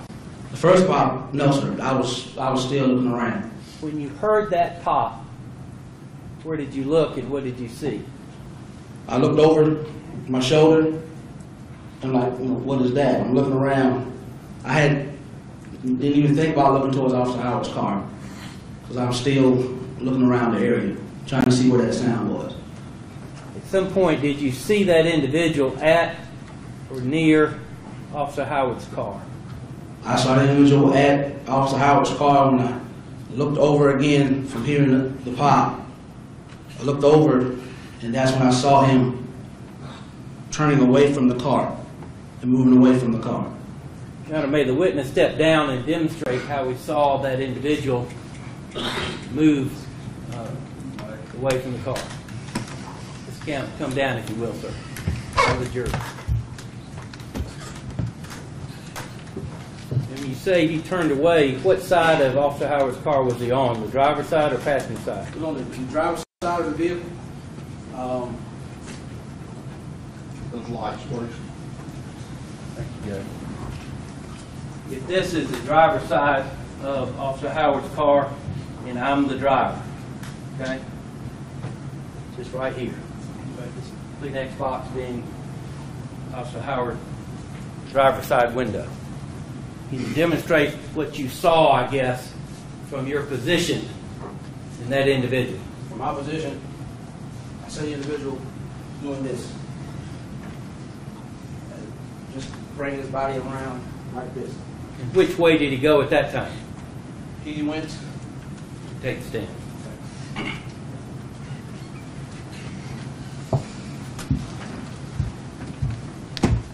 He drove up, he went up the side of Officer Howard's car towards Sycamore Drive, and he went westbound further down Sycamore Drive.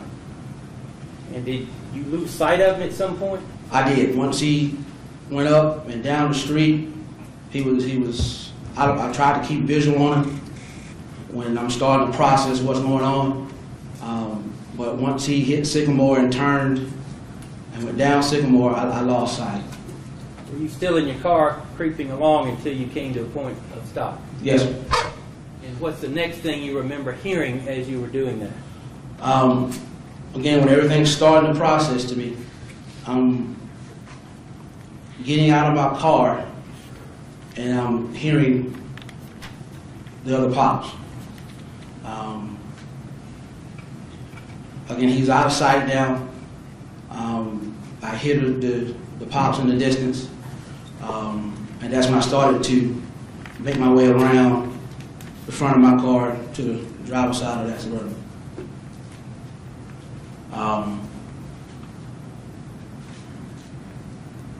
Engaged with the driver again. Didn't recognize him immediately. Asked him who was that. I didn't do anything. He prongs out, get to the rear of the Suburban, and that's when I observed Officer Howard on the ground. And if you will, after hearing those pops, how long after that did you hear over the radio, Central Line shot? It was just seconds.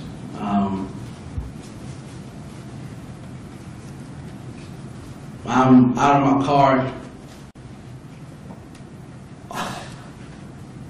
Pardon me. Out of the car going around, and that's when I hear the Central Line shot. I'm making my way around in front of my car now. At some point, did you become aware that Officer Christian had a vehicle that was coming up and was shot? I had no idea Officer Christian was out there. We had no idea he was there.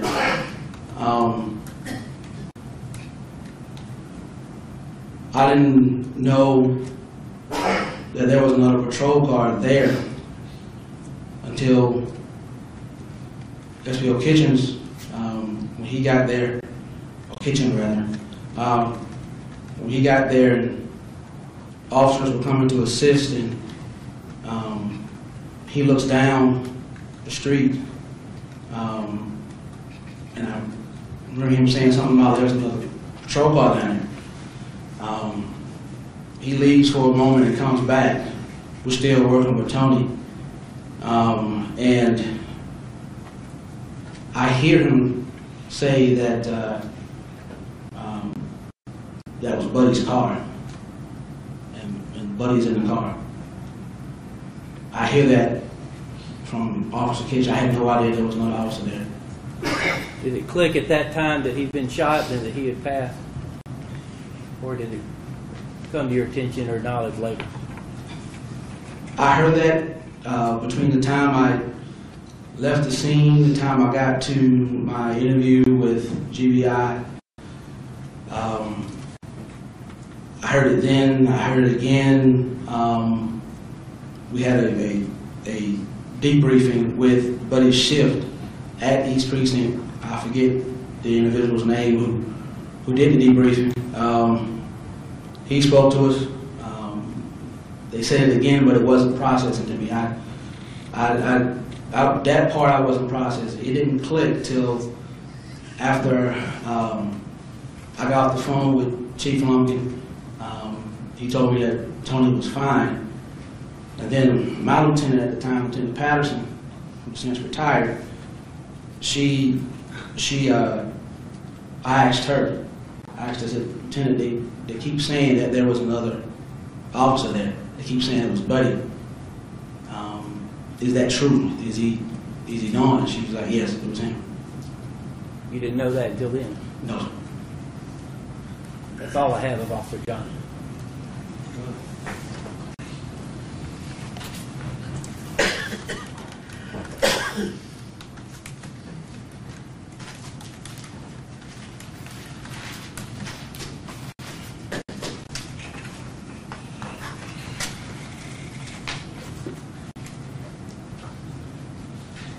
Afternoon, Mr. Johnson.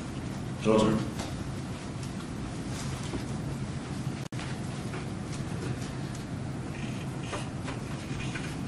Mr. Johnson, you stated that Mr. Howard was your brother-in-law, correct, sir? Yes, sir. That won't call you telling a lie for him, would it? Your Honor, that's an improper question to ask that. Sustained. Would they call you to be dishonest about anything because he's your brother-in-law? No, sir, we're not.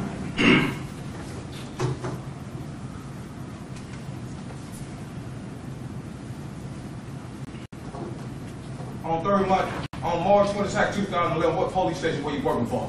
East side or west side? My office that I reported to was on East, at the East substation. but the area of my coverage was both east and west side. There was weed and seed areas on the east and west side of town. Were you working day shift or night shift? That was a evening watch, 1 to 9, sir. 1 to 9. Yes, sir. Did your patrol car have standard audio and video camera equipment on it? No, sir. Why not? They did not have it installed in the car at the time I was assigned to the car. Well, the car was assigned to me. It didn't have any kind of video camera equipment on it. Do you know the procedure on how to operate audio and video camera on the police car? I do, sir. Could you tell the jury that, please, sir? My car now is equipped with what's called an arbitrator, which is a all digital. There's no cassette or anything like that on the vehicle. Once my lights or sirens come on, or I can turn on manually, or if I hit a certain speed, it'll come on automatically. The recorder will start 30 seconds prior to it starting, and it uploads to a server at East PD. That's what I have installed in the car now. So it automatically uploads by itself, so you don't have them tapes on the number? No, sir. My car does not. Never had a tape, sir. Okay, let's talk about March 22nd, 2011. What type of audio and video camera did the standard police car have, sir? Again, my car didn't have it. Some cars at the time, I believe, had a type of system where a cassette of some type was pulled out of the back, and then took it to a server to download it, and then put it back in the car. Okay, what did you have standard radio equipment in your car? I have my portable radio, yes, sir. So you mean to tell me your patrol car didn't have no radio system in it or nothing? It has a standard PA, it has the siren, lights and sirens at the time, but it did not have any video recording equipment on it. Did it have radio traffic, like when you can call central communication, On my- you can call another officer? Did On you my have- portable radio, yes, sir. So you had that in your car? Not in the car, it was portable on my side on my gun belt. Okay. So I thought personally that all cars have radios on them. No, sir. I mean, tell us about that. Do any car have any radio equipment in them? A certain one? I've seen sheriff deputies' cars with the radio system in it like that, where they get on the walkie-talkie. But all of our cars with Athens County Police Department, you don't have a radio in the car that calls in the central. All of them is portable. Are you certain about that, sir? To my knowledge, yes, sir. But are you certain about all of the cars? No, he answered the question. Oh, it's the same, okay. What work zone were you assigned to on March 22nd, 2011? Signing to the east and west side of town, again around the wing seat areas. On the east side, that'll be Bonnie Lane, around those areas. And then on the west side, Rock Springs, Broadacres, the time, Paldo, on all of the weed and seed areas. Okay. Did you and Tony Howard work together with weed and seed? Yes, sir. So is it fair to say y'all know who the drug dealers are around town? Yes, sir. Let's talk about these drug dealers. You say you work in Paldo, correct, sir? Yes, sir. So when you work Paldo, tell us how you come to get to know these drug dealers when you work around town. But most of the time it was word of mouth from other officers who had way more experience than I did working at the time. Because at the time I was only with the department 4 years. Tony would tell me at times about some guys around the area. I had encountered a few personally myself. Just from common knowledge of working with other officers that were more experienced. So Tony would tell you about certain drug dealers that he know about. If he knew an individual sold drugs, yes, he would tell me. Okay, isn't it truth? Y'all have, it's a term called snitching. You have people come give you, hey, they over there selling drugs. You might have an old lady in the house, a guy in the house, a regular citizen in the house. Don't want nobody selling drugs around there. Call the police and they'll tell y'all. Is that correct? Whatever. I would object, that's irrelevant to the events of March 22nd, 2011. He stated he worked with weed and seed, and I'm asking him about things going on with weed and seed. This was part of his job duty on March 2nd, 22nd, 2011, I y'all. won't rule the objection, but I'm going to ask you, that was about 3 questions. Yeah, okay, I got you. Okay, thank you, y'all. Now again, you have people give you information on drug dealers that'll help you go find the drug dealer a little quicker when you agree with that, sir. Yes, when there's a citizen concerned about the drugs or anything like that that are sold in their community, yes, they'll call into the police department. If they knew Officer Howard and I on a cordial basis, they'll inquire, tell us, because they were, some people just tired of that activity in their neighborhoods, and they wanted the police to do something about it. Okay, when a person tell you that a person selling drugs, what do you want Tony Howard to do about that? Well, first of all, we would make sure that that is a valid complaint. Okay. By seeing that individual knew that person by name, whether it's a nickname or something like that, and then we would, I know what I would do. We would just go down to, talk to the drug unit, see if they had any idea who this individual was or individuals were, and work it that way. We wanted to make sure that the complaint was valid first before we act on it. Would y'all, if you hear some information on the drug dealer, would you allow them to just continue selling drugs without you trying to lock them up? No, we would do what we could legally to get the individual off the street. Thank you. Now, you also stated that Tony worked with you, and some people they'll come tell you and Tony Howard about these drug dealers out here. Is that correct? Yes, sir. Okay. Now, let's back to March 22nd, 2011. You said you heard about a carjacking suspect on the east side. Could you tell us what you heard about that, sir? It was radio traffic. The radio traffic I remember was an individual getting out of the trunk of a car on, I'm going to say it was Lexington Road. Okay, did dispatch advise all units that 4 males wearing the ski mask carjacked John Brook at the red light right beside Pittman Top? Did you hear that on the radio track? I don't remember that specifically. I just remember the individual getting out of the car. No. I heard the traffic. I was in transit to my car and heard the traffic, heard the description of the car. I don't remember about the 4 subjects with ski masks. I don't remember that. Okay. Do you remember dispatch or anybody saying about the suspect Jamie Hood involved in that? Yes, I remember that name. Yes, sir. Tell us what you remember about that name on March 22nd, 2011, please, sir. What I remember about that name was the apartment complex, Cascade on the River. That was a possible location of where that suspect was staying. Okay. Dispatch also advised all units that were looking for suspect Jamie Hood to use caution because victim advised that they were armed with at least one sawed-off shotgun and several handguns. Is that correct? No. He'd already asked the question, but he didn't recall hearing that on dispatch. Your Honor, I respectfully say that I haven't even answered that question yet. Thank you, sir. Now again,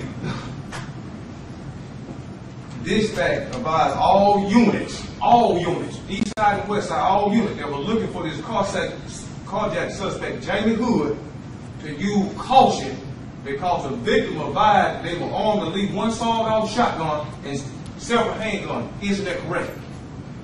To be honest with you, I do not remember the details of that 911 dispatch. I do remember that officer were to use caution. As far as the weapon type, I don't remember that. I don't remember the weapon type. But you heard I do remember using the caution. I do remember officers that the subject was living around Cascade on the river. I heard that portion of the call. But as far as weapon type, I honestly don't recall weapon types. Well, sir, could you tell us how did you hear this part, but you neglected to hear the part about the sawed-off shotgun and several handgun? I didn't neglect that. I just don't remember hearing that. Was you busy? Was you talking to somebody that would make you get that first part? How did you get that first part of that call? I was just in transit to a to the west side for briefing, preparing myself for that briefing. I did not hear that part of the call. Not saying it didn't come over the radio, I just don't remember, I don't recall that portion of the call. Okay. What are the procedures if an officer dispatch tell an officer to use caution that the suspect might be on with a gun, a knife? What are the procedures y'all supposed to take when dispatch tell y'all that? Just as the dispatchers tell us to, just use caution. If we engage that individual, just use caution. Be aware that there may be a weapon involved. Okay. Could you explain to the jury how would you go about using caution if you interact with a suspect that they didn't told you to use caution on? First of all, I would not approach that individual by myself. I would make sure I have officers around if needed for backup, just in case an individual did have a weapon. But the call coming into Central Communications, if that information is given to Central Communications, that's just extra information for us. And we act accordingly. So you want to approach that suspect by yourself, that what you telling the jury? No, sir. I would not. I would develop some type of strategy. If I knew that individual was there at a particular place, I would develop some type of strategy. If you make contact with a suspect they didn't told you use caution on, would you grab the radio and call Central Communication and call your fellow officer, let them know that you had made contact with this suspect? Yes, sir. Yes, sir. I would let the officer know I have eye contact or direct contact, whatever contact it may be. I would let them know that individual. I would describe the individual, and I would let them know whether or not I see a weapon. Okay. Glad enough. What went through your mind when you heard dispatch told y'all to use caution? When they told the officer to use caution, what went through your mind?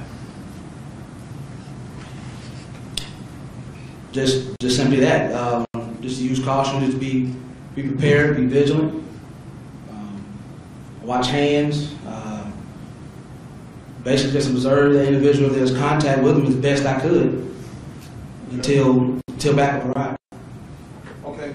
When you arrived on Sycamore Drive to look for me, did you see any other police officer cars in the area? No, sir. When I initially turned on Sycamore Drive, I did not see any other police cars. I saw a patrol car coming towards me, as I mentioned earlier. Turned on Sycamore Drive. That patrol car followed me, turned into the cascade on the river. That patrol car came around the other side, and that's when I realized it was Officer Howard and his patrol car. Okay. I saw no other patrol cars on Sycamore Drive when I got there. Let's talk about when you first entered Sycamore Drive. Did Mr. Howard come from, what direction did he come from to get behind you? He was westbound. I'm going back eastbound at the traffic light. Sycamore Drive cuts at an angle. I turned on Sycamore Drive. He came right behind me. Okay, was he coming from the mall direction, or was he coming from the Army No, Gym direction? No, sir. Army Gym, east side. He was coming eastbound. He coming. How many times you been talked outside before you arrived court? Several times. I mean, we're family. We talk all the time. Did y'all talk about March 22nd, 2011 before you come to this courtroom? No, sir. No, sir. Not details. We, as a family, dealing with what was going on, we don't discuss that much. So He and I don't discuss that much. Y'all never did talk about March 22nd, 2011? Well, we talked about it, but as far as details about it, we just deal with what we're dealing with. Tell the jury what y'all talked about when y'all talked about it. How are you dealing with it? Are you okay? Do you think about it much? Just stay strong, stay prayed up. It's going to be okay. Everything's going to be fine. Just family talking. All right. So you stated you didn't see no police officers? No, sir. Okay. Did you see Officer Christian park on Sycamore Drive when you say you went down there and you get that that turn, did you see Mr. Christian sitting right there on Sycamore Drive anyway? No, sir, I did not.